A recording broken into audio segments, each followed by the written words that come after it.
Okie dokie. Hello, Maekx. You didn't leave any questions. If you leave some questions, then the replay review can be a little bit more guided if you're looking to improve on something specific or if you just have like specific questions about the game or just general questions. So anyways, let's get into it. We're going to be playing Cho'Gath into Volibear. Right off the bat, starting E is a little bit like just too hard against Volibear. Volibear can shove the wave super easily against you early. So even if you have your E, it's not going to really like give you the extra push on the wave that you need or the trading power that you need. So if we start Q, it's going to be a lot better. If we're fine with Volibear pushing the first couple waves into us, and with our Q, we'll be able to farm the 3 caster minions immediately rather than having to put ourselves in a position to take damage as we do so.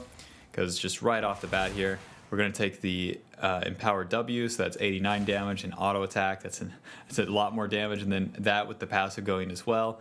Yeah, so we're just taking way too much damage early by starting E instead of Q, because the Q lets us farm from a distance, and then also lets us poke us if Volibear does these sort of approaches. So it's sort of like you have to know the matchup, but in general against these melee champions I can trade really hard level 1. Volibear, Irelia, champions like that, go ahead and start Q. The E is too much too early, and we're not going to be able to use it since the enemy retaliates more damage than we're able to output with it. So we can still recover the lane from here since Cho'Gath has so much sustain. So like that sort of Q, that's what we're looking to do. That's really good. Kidoke, and then if you do this back and forth, then it can be harder to get the CS. Whenever you're scared of the enemy laner, don't be clicking back and forth so much. Rather, try to do a side to side, because if we're going left and right, it's going to be easier to stay in range to last hit the minions. And with melee champions, especially if you're too far back, you'll find yourself like pathing into a minion, trying to get it, but then it will die like just as you got in range. But if you do the left and right, then you're never going to be out of range, and you can still be avoiding the enemy. Okay, so we missed the cannon here, and then we take an okay trade. Oh, okay, if we move forward here, that's our only bet, because even though you're scared of Volibear right now, we're at 400 HP, so he's not going to immediately kill us since he's a tank champion. We have 1, 2, 3, 4, 5, 6, 7, 8. We have 9 minions behind us. He has 1, so we have this going for us. And if we move backwards into his E, we're just going to be taking damage where we don't have to. So if you just move forward and are a little braver with this, yeah, this trade's going to go a lot better. And then once he gets that shield, that's when you can start like hiding around. But if you just stayed and auto attacked him there, we probably would have killed, because he would have been tanking all of our minions, and then as our Q comes up, if we land that Q into another auto attack, he's probably dead. So yeah, we missed a pretty big opportunity there, and in the earlier parts of this lane we're just taking way too much poke damage. So just to start things out,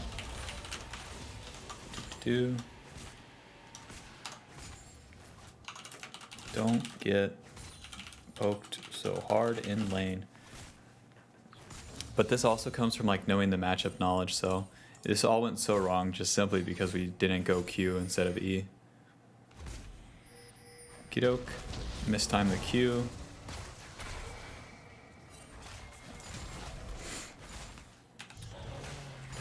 Kidoke, in a spot like this where the Codex is getting invaded too, it's totally fine not to go whenever our lane's in this sort of state. Once again, we're kind of taking these bad trades, but it's going to be a lot harder. Okay, so then we want the cannon minion. So we go for the auto. And then if we cast the Q on top of us right after we auto, then this isn't going to be as bad, because then Volibear will be knocked up, and then we could retaliate an auto attack into W, and then maybe another auto attack. But yeah, the Q just comes out too slowly. You have to be really quick with your abilities, especially against a melee champion, because they're going to be right on top of you. So after your auto attack, you have to be very like ready to use that Q. Kidoke, Volibear goes for another trade. We retaliate some damage. Kha'Zix comes in for the gank. Oh no. Yeah, we're asking for too much once again. Whenever Volibear W's you once, that marks you, and then the second W is going to deal more damage, so that's why that doesn't end up working out. So back to lane. Feels bad, we're losing. Volibear gets Ninja Tabby though, which doesn't make much sense, so we have that going for us. Doke, and then we're just off level 6 there.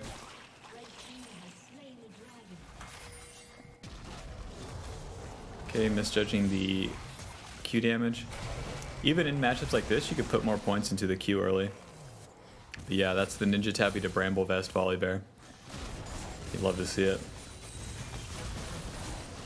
Doke, and then after you get one play, you want to try to reset as fast as possible because the enemy is usually going to immediately shove the wave afterwards, and we want to be back to lane fast enough to get it. Doke, and then we get Merc Treads. Merc Treads are okay, but against the Volibear and Nocturne, Ninja Tabby would have just been better. So if you and Volibear switched shoes, that would make a lot more sense here. Because even though the Merc Treads will help us against, say, the Cassiopeia and Blitzcrank later, the reduced auto attack damage is going to be more impactful. Doke, and then we're trading autos. We don't have the ult though. Okay, we still end up getting the kill, but then Nocturne comes in for the cleanup. You have to be really careful taking these all-ins whenever you don't have your ult. You should be totally fine with taking a large trade, but not going for an all-in whenever you don't have the ult. Because if you take a large trade, you're most likely going to sustain it, given that Cho'Gath's passive lets you do that. But if you're going for an all-in without the ult, more often than not, it's not going to be that easy. Okay, so Nocturne comes in for the gank. Okay, why did this go so wrong? We see Nocturne and then we path towards the river, but then it's kind of too late. And then we go for the silence knockup, but it's not going to be enough.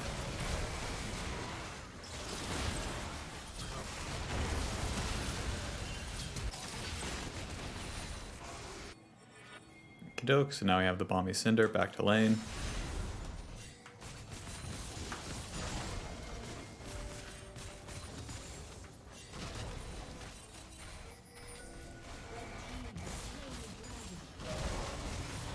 They're going for a trade, but he doesn't know what's up. Once again, our ult is down, so this time it might not work out since the items are more even. So we back out, which is good. This is like the sort of trade I was talking about. Take a big trade, back out, the wave will come to you, and then we can sustain the damage that we had taken, and then if Volibear stays in lane, it's only going to be in our favor. So yeah, now he's really asking for it. Q! Oh! Uh-oh. Ult! Oh no, we don't have it. We don't have the damage. Q, Q, Q. Oh no. Okay, so this one all comes down to this Q for the most part. So you want to let Volibear give you time to know where he's gonna go. So this sort of Q where we cast it totally behind him says that you're gonna keep kiting, but since he has the option to turn around and face us, then we should cast it just a little, say right here, so that it entertains both possibilities. So then whenever he turns onto us, it becomes a lot rougher because our abilities are on cooldown, and then he's going to dish out a lot more damage. And then same deal, we should try to dodge the E by moving a little bit further forward. And then Q, Q, Q, Q, Q, Q, Q. Yeah, you want to keep going straight backwards and then try to cast your Q so that you get as much distance away from the Volibear, and then maybe have enough time to cast that Q. But yeah, that's the only way we're going to save it from there. So it's rough. This laning phase is rough. Okay, we wander into our red side, get pulled, and then taken out. So why do we reset mid here? That's the real question. So Ziggs is farming top. Whenever you reset to another lane, because say your mid is swap with you, you don't have to explore the map like this. So we killed this wave, and then you get bored, and then you kind of just move around. You don't want to do this because you just want to play with what's going to happen, not what is happening. So the way to do that is look at your minion wave, and then that's going to tell you where the enemy minion wave is as well. So all we should want to do here is either go back bot or go back top lane so that we can catch this wave, and then Ziggs can return mid. That's our best play. And then if Ziggs for some reason would stay top, then we would stay mid and then farm this next wave. And then we could do Raptors, for example. But all of this, like really nothing's happening here. Blitzcrank coming into your jungle. Senna should back out. Kai'Sa should be bot lane farming. So where we walk into this to try to find out what's going on, you want to move your camera to do so, not your champion. So if we're moving our champion like this, then we're dedicating ourselves into the enemy, and then we're going to get taken out for it. So I think that's a problem with like the camera control, and then a problem with like identifying the lanes versus just like what the champions are doing.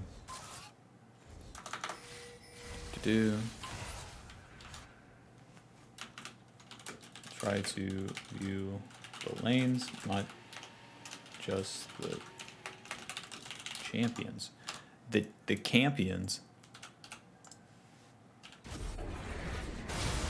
Dope, we TP in. Nice. TPing for an ult stack is totally worth. Q. Oh, okay, like this sort of Q to... This would be the Q to like shoot all the way behind Cassiopeia. So the Q that was bad on Volibear would be good here because Cassiopeia is totally backing out. So she almost is like able to dodge this, but we get her. But in general, try to like look for that sort of pattern. If they're low HP and they're totally backing out, it's fine to throw that Q like say right here. But if they can turn onto you, throw a more neutral one. So for that TP, we're probably going to lose top turret here. Maybe not.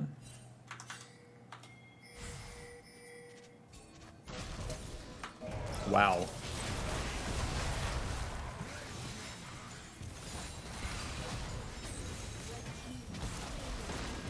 Doke. And then all of this kind of feels bad because now the enemy is like very, very close to 4th dragon. So since you and Ziggs are top lane here, it makes it easier for them to get the dragon. Dope. Oh, and then they show up. Q. Okay, Nocturne is a really fast champion though, so... And then we're just gonna get ran down. This is a real feels bad for Cho'Gath. In between 2 carries and no allies around. That's how it goes. Okay, so oddly enough, we're not like super out of this game, even though we're pretty far behind and have died 7 times. Okey-doke, and then again, you don't have to wander around the map whenever the wave is gone. You can stay top and take this next wave and then recall to show up mid, because anything that's going to happen mid, you can be there from base. You don't have to be there like immediately, because nothing's really happening here. Your bot lane, or not your bot lane, the mid laner and your support are waiting for this wave to come into them. There's no fight that is really going to happen here. So you really have to prioritize like farming and then going for a fight, rather than like, you can't force anything here either. So because there's no like immediate engage on your team. You have Senna, Ziggs, Kha'Zix. Like you have a lot of defensive champions, and until the enemy starts a fight, like there's no reason for you to really show up there, because we're just missing out on farm. Okey-doke, so we show up, flank.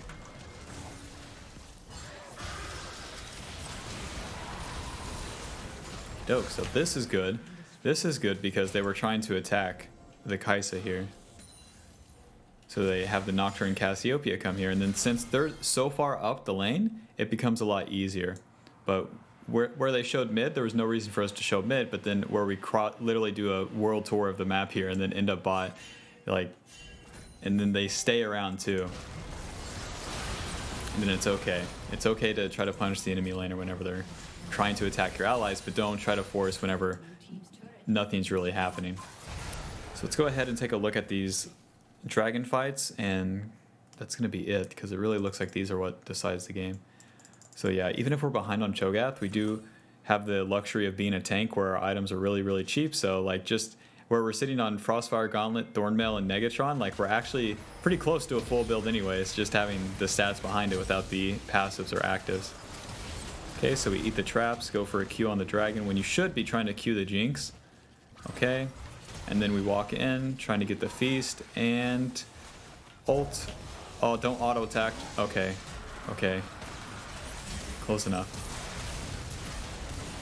Okay, and then we're just tanking, flashing away.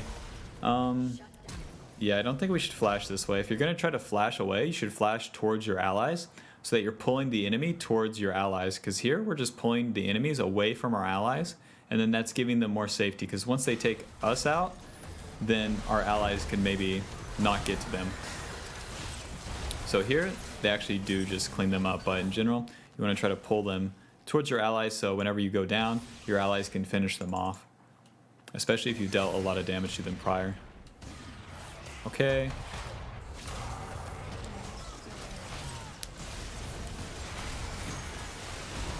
Oh, this is not going to go good. Okay, we're tanking. I mean, we did about as good as we could. The only thing I can really say about this fight is, like, save your Q for the enemy carries, not for the enemy tanks, because you want to slow the enemy carries showing up to this fight as fast as possible, or as much as possible. So we try to Q the volley bear, but he dashes over here. Whereas if we Q right here, we're going to be hitting the Cassiopeia and then the incoming Jinx potentially. So now our Q is on cooldown for 5 seconds, which is pretty substantial in a team fight like this. And then we go for the silence as well onto the volley bear, which the volley bear is completely on cooldown. So it doesn't matter to silence him, whereas if we're silencing Cassiopeia, then she's not really able to output as much DPS. So spin the Q and the W on the carries here, and then use your E for the volley bear, because we're going to be on top of them anyways. And then the further towards the enemy you can be, and without being too far away from your carries, the better. So you can maybe block, like, say, Blitzcrank Hook, Jinx W, Jinx Ult, etc., which we kind of end up doing here. Okay, and then we're silenced, and then we get the Q onto Blitzcrank when we should be trying to aim it at the Jinx or the Cassiopeia. So really, really be careful on how you spend your Q during the team fights, because knocking up the carries is basically always going to be giving you more value. Okay, so we're trying to run down the Nocturne ourselves, but we're a support at this point. We're trying to set up our team. Okay, we take him out. Cassiopeia is level 12. What happened? Ziggs is top lane. What's happening? Anyways. Okay, so this ends up working out pretty easily for us. Waiting around. Q, nice. Oh, Blitzcrank delivers the Kaisa, and then we're going to silence. Okay, nice. And then Q. Oh, we don't have to flash. Oh, you don't want to flash for a support like this. This guy's guaranteed dead. Yeah, because this tower isn't saving the Blitzcrank. But we love the effort, Cho'Gath. We love it. We'd rather see you try to go for it than to not, but it's not worth the flash there. If you're not getting an objective, or if you're not killing a carry, the flash probably isn't worth. Okay, we get pulled in. Nocturne ulted. Nocturne doesn't know that we're the tankiest champion in the game. Q onto Jinx. Please Q the Jinx. Please Q the Jinx. Oh, we go down too fast, actually. It's okay, not so bad. And then the last fight of the game here. We get pulled in. Thank you, Blitzcrank. Slow onto all of them. Silenced. Q. Yeah, again, if we Q right here, dude, like, they're so screwed. This Q into Jinx, or into Ziggs ult, like, they're so screwed. Okay, so Ziggs ends up taking out the Nocturne, then getting a lot of damage on the Cassiopeia and Jinx anyways, but, like, dude, if we hit that Q, the game ends. Or if we aimed the Q at them, it's not even like we missed it, it's just we aimed the Q at whoever was in front of us. Like, look past the enemy tanks and try to nail who's behind them. And that's going to be giving you the most value. So, yeah. Again, in the early parts of the laning phase, be okay with the wave coming into you if you're losing early. And really, you have to take better trades in the early game. Or just don't take too much damage, levels 1 to 3. And the way to do that is start Q. In matchups where you can't, like, auto push the wave, and then in team fights, aim your Q at the enemy backline. The only time you'll cast the Q on the enemy tanks is if they're diving onto your allies and you're using it defensively. But when everything's even, you want to nail the enemy carries with the Q. So, yeah, hope that helps. Good luck in your climb in Season 11. We love Cho'Gath. He's looking crazy. Alrighty, if you have any questions, you can always message me on the Pro Guides website, and I'll be sure to get back to you too. So, yeah, good luck.